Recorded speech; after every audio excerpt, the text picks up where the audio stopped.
20s.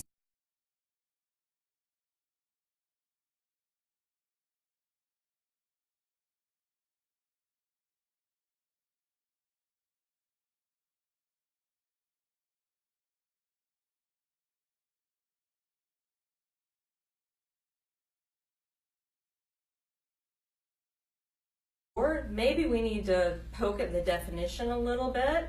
I don't really think we need to spend so much time navel gazing, though. I'd like to just go out and talk about the great work we're doing. So I'm looking forward to that. I think the PR Council needs to showcase the best that our industry has to offer. You know, like so often we're content to say, oh, the cobbler's children have no shoes. I really think the council needs to be doing integrated work that the entire industry can be proud of. So you know what? I think we've got to do some earned media ourselves. We've got to do some PR. We've got to do really brilliant integrated programming. But it starts with great ideas and great content. So we're having a lot of fun tackling that, thinking about what's right for the full membership. Yeah, no, you're right. And you know, the industry is changing. We see that in the PR Week Awards. You know, the type of work that we see, and we had one of the shortlisted companies this year is Droga 5, you know, which is it's an advertising agency, but everyone's doing earned, aren't they? If you look at Cannes, a lot of the firms that are in the PR lines especially are not necessarily PR firms, but they're doing a lot of earned media, and the PR firms are playing well in the other categories. So you're right, it's a mishmash, isn't it? And it was interesting, one of your former agencies, Golin, was a story we covered about them just kind of reclaiming PR, because you know, sometimes people forget that that's what is at the heart, and earned is certainly at the heart. So yeah, interesting stuff, and stuff that we're all over at PR Week as well. So and you're like us, you're not dropping the PR from the PR Council. So you're keeping that. You know what? There are pretty regular drumbeat of people who say, "Have you ever thought of dropping that?" And again, I just think, you know, we've got to say what we do. We need to claim it. You know, I'm not interested in being in a bigger competitive set. It's big enough already. That's right. So what other big issues do you think are on your agenda, on your to-do list, in terms of moving forward over the next 12 months and for the agencies and hence for the PR Council? So one of the things I think is most important is, like, we have a responsibility to future-proof our member agencies or help them. So that's going to really be our platform, hopefully for the next few years, is agencies of the future. What do we need to be thinking about? You know, this business requires constant reinvention, so we want to help members do that. So when I look at agencies of the future, I sort of see it in three buckets. There's that earned, but it's ingenuity and integration. Like, I do believe creativity is a huge part of what we do. So I want to shine a light on that, help our members in that area. The second pillar in my mind is sort of built to serve clients. These are the things that we've got to be doing more with the operational or business side. So technology is in every part of our business. That's a huge undertaking if you're a smaller agency and you're going to evaluate the different tech platforms and look at what works for your agency. So we want to do more information sharing. That's one of the things the council really does best, is sharing best practices. So we want to share best practices across technology. But there's some other things under that, like ethics, so critically important. I'd love for us to take a modern look at ethics and really do some great exploration and standard setting around that. Then the third pillar that I'm really interested in is modern workforce. And one of the biggest areas under that is diversity and inclusion. And I'm super passionate about that area. I think it's a business imperative, it's a moral imperative. You know, you can't do business unless you represent the population. So I want us to try some new things to improve the diversity in our industry. But also, you know, our She Quality initiative falls under that modern workforce. And I think something that we don't talk about, you know, we do a lot of hand-wringing because, oh, well, the compensation isn't as great in our industry as it might be in others, particularly for young people starting out. But there's so much that's great about our industry. Like, I've never been bored in my entire career in agencies.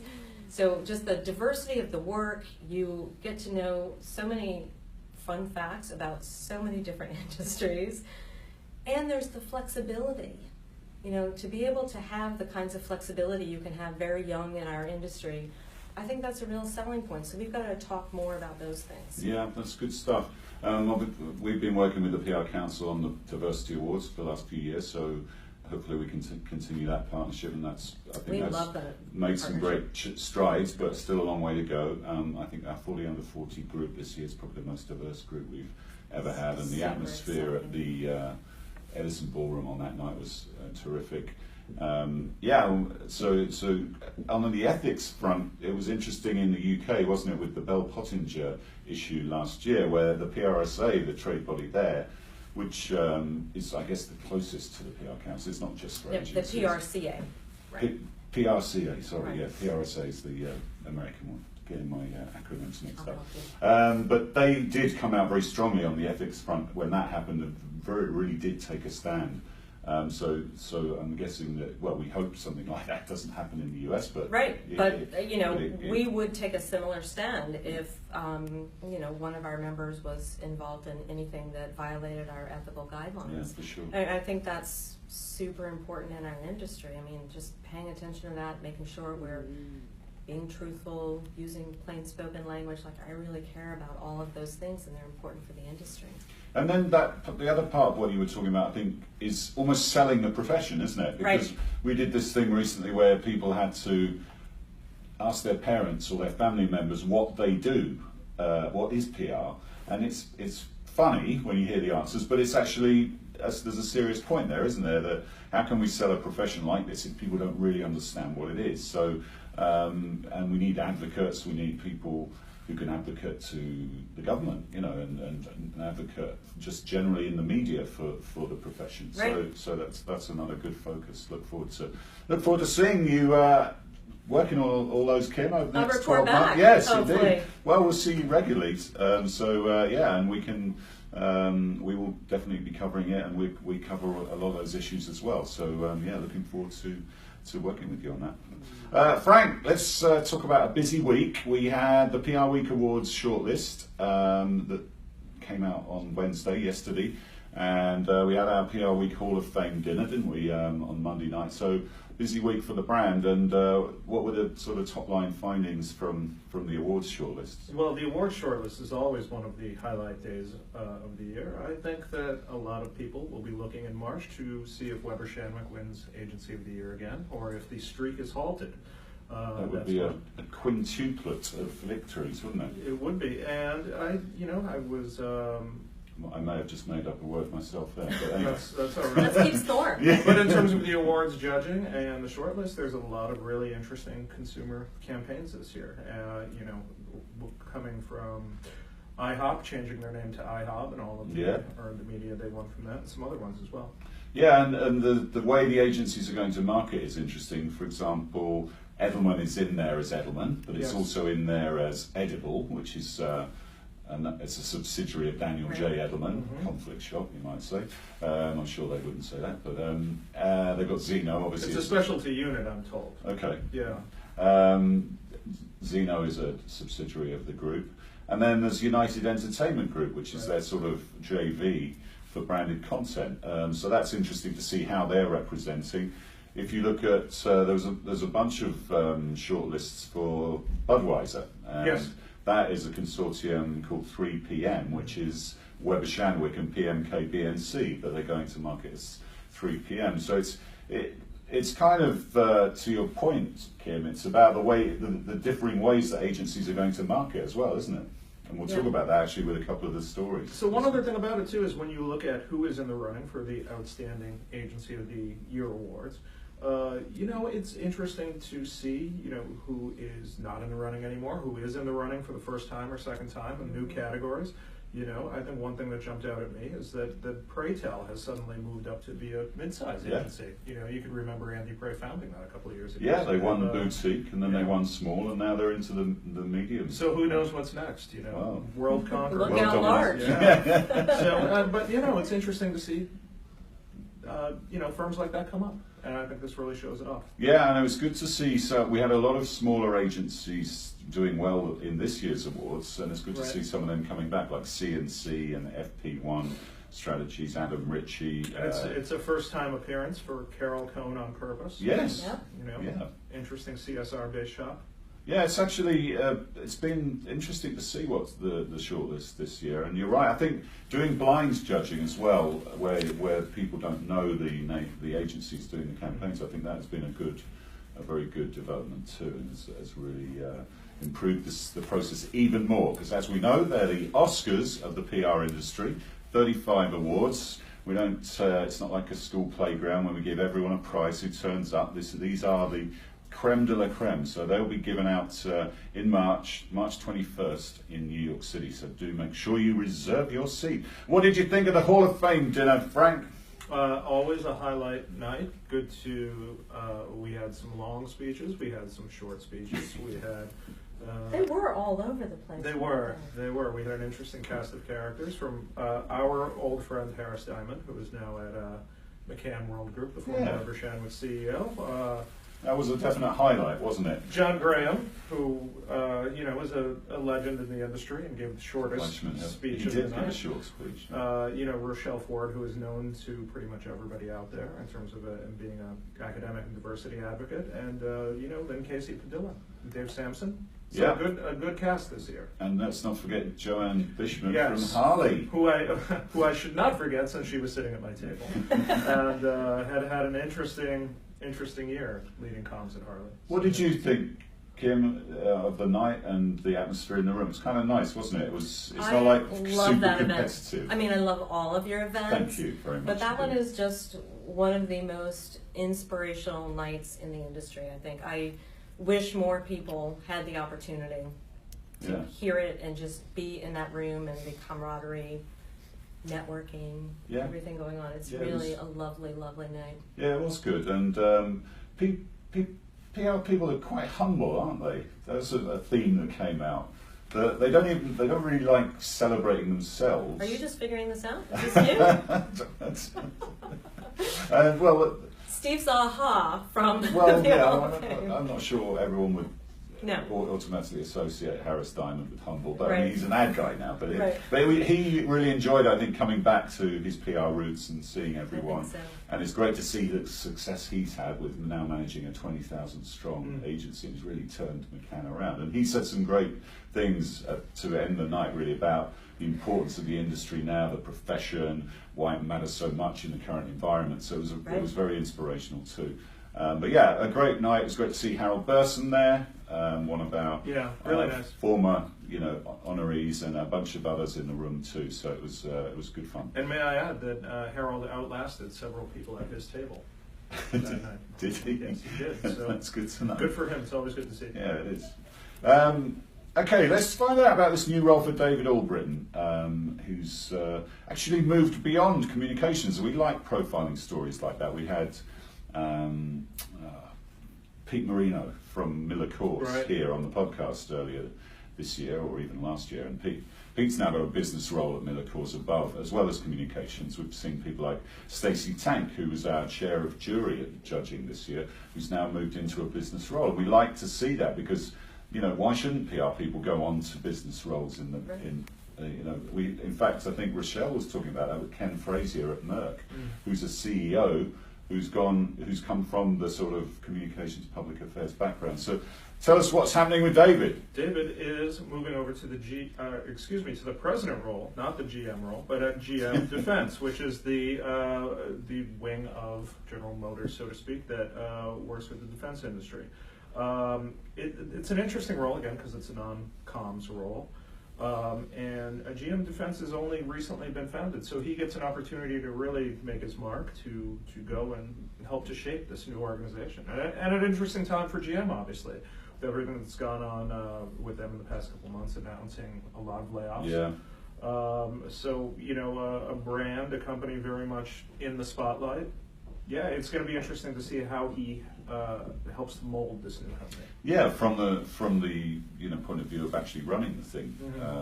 And he has a defence background as well. He used to be at Exelon and Raytheon, so he's got experience then, and he was in the services himself. That's right, he's a Navy veteran. Yeah, so he's a great guy, and I'm really pleased to see him doing well and taking on a role like that. Kim, why do so few people graduate from PR to go into the C-suite? Because you do have that experience across all parts of the business, don't you? You're kind of the glue that holds it together, or the liquid that sort of joins it together. Why do you think more people don't get the chance to go on and take on senior roles? So puzzled by that. Maybe they're just so unbelievably valuable in their comms roles. Maybe that's it. Yeah, that could be. I don't know. It is shocking, isn't it? Because Yeah. so many companies tend to move around executives, but it seems like the comms roles do get left out. I suspect there's a little lingering perception that we're weaker at business, and that's something we should really work to overcome. Yeah, that's a good point, actually, isn't it? And it's when you ask senior professionals what their advice is, it's to get over this perception that PR people don't do numbers, Exactly. they don't know data, they're not really good on financials, and they don't know enough about business per se. And certainly, actually, Harold Burson always would say that get to know business generally and learn about business generally, and that will make you a far better PR person. So that's good advice for sure. But yeah, good luck to David. Great new role for him. Frank, lots of agency stories this week. French West Vaughan and ICF amongst them. Tell us all about those two. Sure. So French West Vaughan, let's start with them. They are taking a 50% stake in the boutique fashion agency AMP3 PR, or maybe it's AMP3 PR. Excuse me if I'm mispronouncing that. So they're moving into a brand new office space in New York and operating under the AMP3 brand. So interesting that they're taking the stake, but they will operate under the other brand. So, and they're going to have a combined team of about a dozen staffers, led by AMP3 PR co-founders Allison Roy and Dion Roy. So, interesting business deal. Yeah, we had Rick French on the podcast a few weeks ago, didn't we? Yeah, and he's obviously an interesting agency owner. He owns part of a minor league baseball team. Yeah. There's a lot of different business interests. So, interesting that they are also, putting their stamp on a New York organization in a way. Absolutely. I had the chance to sit down with Rick just before Thanksgiving in Raleigh. He's got this amazing film production business going. Yeah. That's really cool. They're all over the place. Yeah. It's But a unique very shop. smart how Yeah. they've put it all together and how there's the PR and marketing at the center of everything he's doing. Sure, yeah, the content play is big, and we've got our brand film festival actually, which is out for submissions at the moment, which has become a big thing, 4th year, and it's a great event in May at the Paley Centre for Media each year, where and some of the films that are on display are absolutely amazing. So, and we have Oscar award-winning directors there and doing brand films. So yeah, Rick's in that space too. Tell us about ICF, Frank. They bought Olsen and PulsePoint amongst other things, and now they've sort of rebranded the offer, haven't they, and brought it all together. Right. So the bottom line is ICF is forming a new organization called ICF Next. And within that group are going to be firms from Olsen Engage, Olsen Digital, Olsen One-to-One, PulsePoint Group, which is the crisis and corporate Bob Feldman, yes. a columnist of ours. Yep, and London-based The Future Customer, and We Are Vista. So it's going to be an organization with revenue of more than $300 million. Clients will include BMW, Kraft Heinz, Miller Coors, Mars, and government agencies in the US and EU. This is all going to be effective in January. So there's going to be a new consolidated agency out there called ICF Next, and it is going to be led by John Armstrong, who is a veteran of the IBM iX organization. Okay, interesting, and that will probably take them into the top 10 global firms, won't it? Or at least definitely into the top 10 US firms. Yes. Because most of their revenues are US based, I'm not sure. Not all of them, but most of them are. So yeah, interesting stuff. What's your take on that, Kim? The whole branding thing, agents, there's a lot of consolidation in the agency business, isn't there? We reported on loads of deals over the last 9 months. So why is that, do you think? And what's the secret to doing a good merger or acquisition? Oh my goodness, I wish I You knew did one of those back in the day, didn't you? I don't know. Emanate, when it was... Yeah, I don't know how much I want to Slightly, claim yeah, success. yeah. But I think it's so interesting. There have been so many that have gone on this year, right? Yeah. This year alone. Yeah. And you always have this emotional reaction like, oh, Olsen Engage, what a great brand, or Text 100, what an amazing brand. It's just going to go away. But I guess it points to the need for reinvention in our industry. And you know what? There's a lot of power behind being new, as I'm trying to milk as long as I can. But for a new agency, there's some, momentum that you get just by being new. So I think there is an opportunity to really leverage the heck out of that. And this ICF combination, like, what a bunch of smart players are coming together there. Yeah, no, for sure. Pulse Point's a very smart play, isn't it? And Olsen's done some great work. Yeah. So yeah, some good stuff there. And don't forget Burson, Cone and Wolf. That's probably Right. the biggest one of the lot this year. So yeah, the deals continue, and I think they probably will continue. Does that mean you have fewer members? Sadly, it does. Yeah, that's the only downside, isn't it? I suppose. That is, but you know what? I'm excited to grow our membership. I mean, this is just back talking about me, but I think the council has so much to offer, so many agencies. We only have a fraction of the agencies in this country, so bring on the consolidations. We'll get bigger members, but there's so many other agencies out there. Yeah, no, for sure. Amazon, Frank, they apparently, this is reported in the Journal, wasn't it? They're apparently hiring an agency to deal with the backlash following this sort of Twin Cities pitch process. Yes, they are close. People have been a bit cynical about it, haven't they? They are close to hiring public affairs firm SKD Knickerbocker, which is led by Hillary Rosen, of course. Another former guest. We've had so many great guests on this podcast. We have. She was on a couple of weeks ago. And they're basically going to help it, assuming they're hired, calm the waters with local audiences, government officials, things of that nature, before they open their new HQ2 campus in Long Island City, New York, and Queens. Yeah, because there's a little bit of cynicism that they kind of knew all along where they were going to end up. But, Long Island. And right, Maryland. and the tax breaks were considerable, and there are a lot of people that would like to see that money put towards other things. So yeah, I mean there are mixed feelings on it for sure. Would you like some of that money to go towards the E-train and upgrading it? Well, I'd prefer the F. Oh, right. Either any of them would work for me. Upgrade Truly, any of them would work for me. Yeah, it's an interesting one, that, and that's an interesting type of brief as well, isn't it? It is. That's the real sort of in the weeds sort of work of.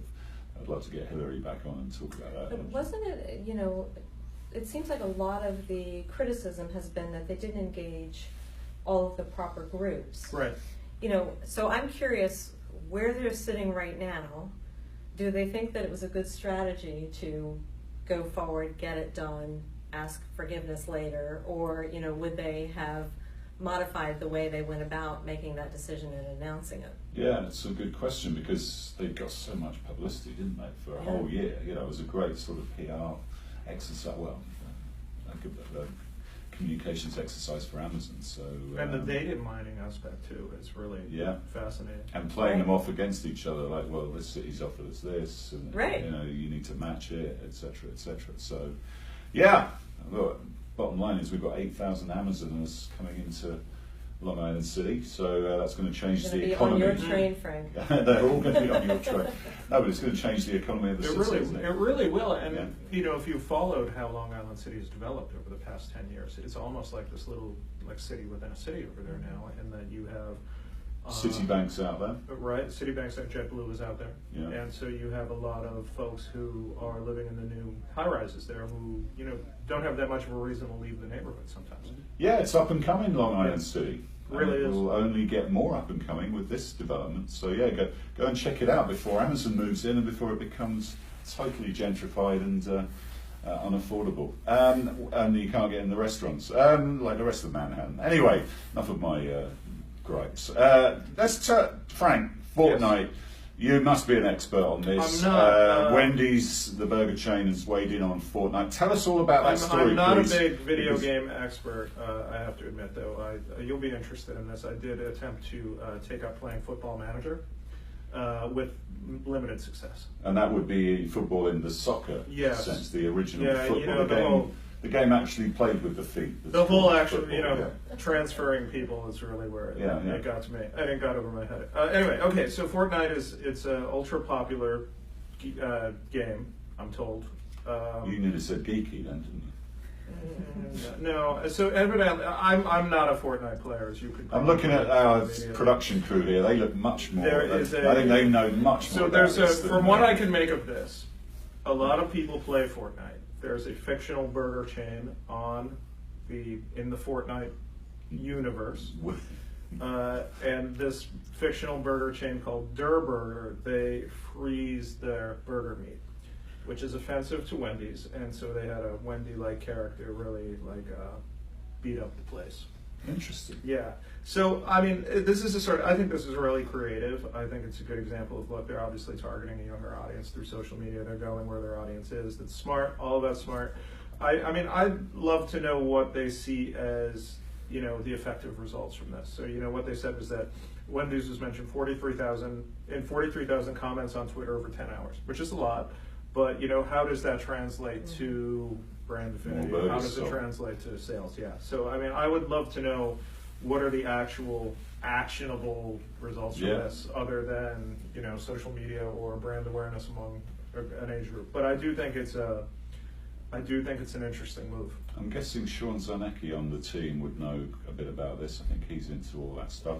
Does anyone remember Second Life? Yes, I do. Do you know there was a PRWeek Second Life for Was there? for like a week or two? Well, I was on a brand called Media Week in the UK at that point. We had a columnist, my deputy, called Colin Grimshaw. He wrote some great little op-eds, and he ended one about Second Life with "Second Life, get a life." And he was proven to be quite accurate, because it sort of crashed and burned and was never seen again, was it? But from an agency point of view, Kim, I mean, you have to be up to date with all the new platforms. As TikTok is the latest social media one, isn't it, that's coming from China.